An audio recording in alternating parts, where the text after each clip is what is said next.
Kanizere ko bameze neza buri mwese muri mu mpande zitandukanye z'igihugu, nongera gushimira buri muntu wese akanda subscribe kuri YouTube channel yacu Breezy Empire. Iyi rero ni ya YouTube channel ikomeza kubagezaho utuntu tw'ingenzi mu kuri ku ikoranabuhanga ndetse n'ibijyanye na smartphone ndetse no utuntu tumwe n'utundi kuri online business. Kandi rero nkuzaniye free online business ukora utigeze ushora. Iyo ushatse urashora cyangwa ntushore ugakorera for free. Buri muntu wese rero ari allowed kuyikora, cyane cyane nk'abantu bari barashoye mu ma ST ndetse na T8 zikaba zarabatwitse. Iyi online business nkuzaniye wakora utashoye. Nkomeza gushishikariza na buri muntu wese urakanda subscribe kugira ngo azajya abona update za Breezy Empire. Iyi rero akaba ari business itari yasakara nta n'iminsi irenze nta n'icyumweru iramara, kuko ni business nshya wakora utashoye, bityo rero ukaba wagaruramo ayawe hakiri kare. Kandi urabizi neza ko na business iyo ushoye ikiza ayawe uyinjiza hakiri kare. Washora nyuma rimwe na rimwe murabizi bitera uruhombo. Rero iyi akaba ari free online business nkuzaniye. Wowe ushaka gushora washora, simbigushishikarije, ariko nawe ushaka gukora for free wakora nta ribi. Iyo business rero njye link nyifite kuri WhatsApp. Wowe udukurikirana 5x5 ndetse uri kureba iyi video, link urayisanga muri description. Link ya mbere uri busangeho ni ya video utikandaho irahita ikwinjiza kuri iyi business. Iyi business rero ijya gukora nka T8 ku bantu bazi T8. Twagiye ubwo ngubwo twihuse. Urabona ko njye link bayita Nova Market Registration. Ndakanda kuri kano ka link. Gerezeho gato, urabona ko hano uba ugiye gukora registration, kwiyandikisha muri ushyiraho full name, ugashyiramo email, ugashyiramo na password uzajya ukoresha, then ukongera ugasubizamo password kwikonfaminga. Ibi byo ntabwo bikoraho, urabyihorera. Iyi ngiyi ni nka reference number yo kwiyandikisha. Ahubwo wowe ikintu uhita ukora, uhita uza n'ubundi ugahita wikandira hano kuri register, ugakanda kuri register nk'uko abantu basanzwe bakora online business babizi. Then ngewe mfitemo account, ndahita nikandira ahangaha handitse login kuko mfitemo account, ariko ku muntu utayifitemo ni kuriya ari buyikireye.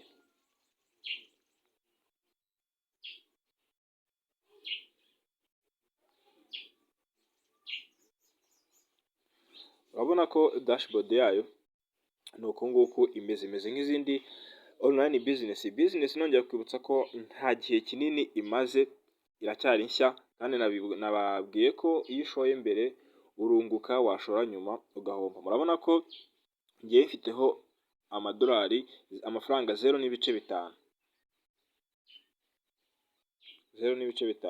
niyo mafaranga maze kwinjiza. Ku muntu rero ushaka gukora iyi business for free cyangwa se no gushoramo, nabyo ndabimwereka. Uzanga handitse stock market, ugakandaho. Urabona ko hano ushatse gushora nko ku muntu washora amadolari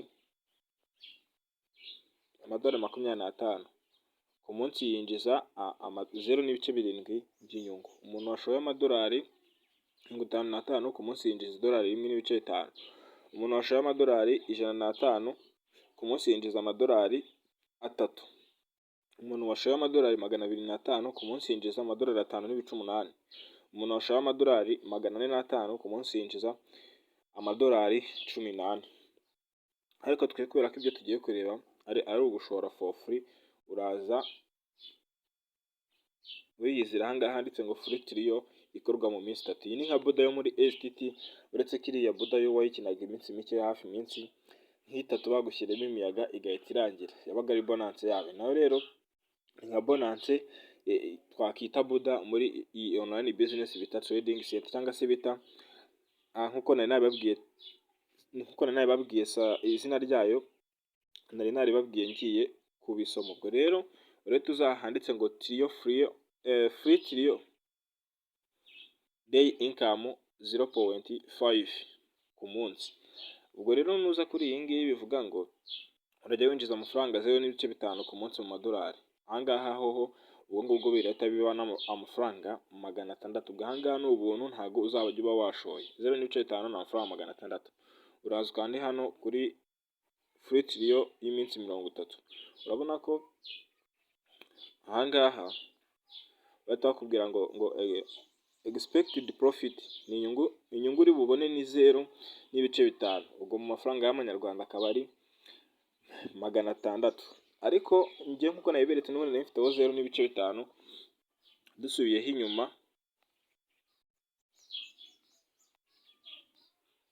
inyuma kuri dashboard yanjye nabiberetse ko mfiteho 0 n'ubundi n'ibice 5. Ahangaha nabiberetse ko mfiteho total earning ya 0.5s amadolari 0.5. Ubwo rero nitwinjiramo hano muri stock market tukajya gukina iyi free trial y'iminsi 30, aho ngiye kwinjiza idolari 0.5 akaba ari 600 mu mafaranga y'amanyarwanda. Ndakandaho hano kuri free trial. None urabona ko n'ubundi barahita ibingibi ubikora. Iyi ni task y'umunsi, buri munsi urayikina. Ubwo ndahita ninjiza idolari 0.5 ari akaba 600 amafaranga y'amanyarwanda. Ndahita rero nkimara gushyika ahangaha ndahita nza nkande ahangaha handitse ngo trade trial.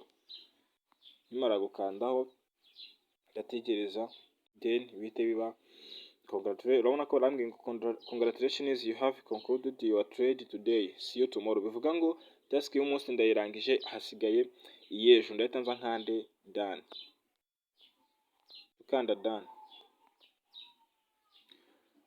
Ubu gutya iyo umunsi irarangiye, kamite njya kuri balance yanjye n'ubundi nk'ibisanzwe ndebe ayo ngizeho. Urabona ko bise biba $1.00. Urabona ko hano bise biba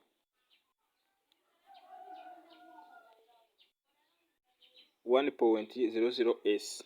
Ubwo ni 1.0s mu gihe nari mfiteho 0.5s. Ubwo ngubwo bivuga ngo idolari gutya ubu ryinjije. Iyo ushaka kuyakuraho nawe ndabikwereka. Ni bwa buryo ubusanzwe ku bantu basanzwe bakora online business, ku bantu bakoze STT. Uza ahangaha kuri P2P, ahangaha ugakandaho. Iyi business nongera kwibutsa ko ari shyashya. Umuntu ufite igitekerezo yayikora hakiri kare batarayinjirira ari benshi. Urabona ko hariho 1 USDT. Urabona ko maze kugira idolari rimwe. Iyo ushaka kugura rero ugiye gushora uza kuri buy. Ukabigenza nk'ibisanzwe kumwe wabikoraga ukabikora. Washaka kugurisha nka rino dolari ushaka kurivunja bakaguha amafaranga y'amanyarwanda, ukabikorera ahangaha ugakanda kuri no sell. Ubwo ngewe kubera ko nagiye kugura nshaka kurigurisha n'urugero ndakanda kuri sell. Uhita uza hano uhitemo selecting kano kantu kanditseho ngo sell USDT ukandemo. Urabona ko birahita biza gutya, barahita bakubwira ngo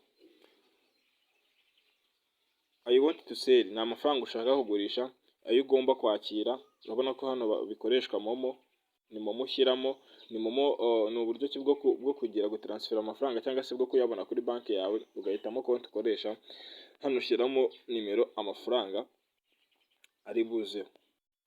Urahita uza ahangaha ufiteho idolari rimwe. Ubwo urashyiramo idolari rimwe 1 USDT. I will receive n'ubundi uza ahangaha. Urabona ko iyo ukanzemo gutyo bataguhereza amafaranga uri bwinjize. Nongere mbikwereke. Hano nishyiramo 1 USDT hahambere, ngakanda hano hakabiri amafaranga atezana amafaranga y'amanyarwanda. Kugira ngo bisubibona ko byahise byivunja mu manyarwanda. Ahangaha rero urabona ko momo haba handitse ngo MTN momo. Urahita uza hano account number ushyiremo nimero ya telefone yawe.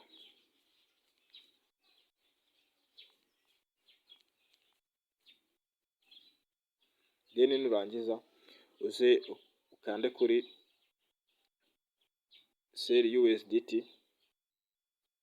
Bahita bakubwira ngo order has been placed successful mu minsi 30 nk'uko babivuze hariya. Then nuko nguko ushobora gukora iyi business. Bivuga ngo ari amafaranga ndaza kuyabona kuri simukadi mu mwanya utarambiranye. Iyi rero akaba ari online business nkuzaniye nko ku bantu bari barambajije ati ni gute watubonera ahubwo indi online business washoramo niyo waba ushoye cyangwa se udashoye ariko ukinjiza. Noneho ngewe akarusho nkuzaniyeho iya furi wakora mu minsi 30